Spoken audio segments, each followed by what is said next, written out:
Giờ còn gì đâu vầng trăng xưa phai màu, giờ dáng hết mối duyên đầu.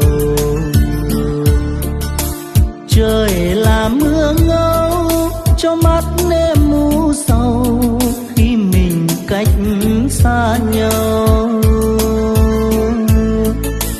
Biết sẽ về đâu trong điều hiu lạnh giá, dương hồi chuông độ chạy lòng thương cô nhung.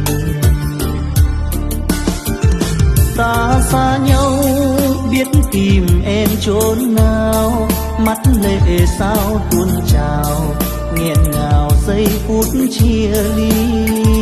Em ra đi giáo đường xưa buồn lắm, chuông nhà thơ vang vọng tiếng lòng vào mênh mông.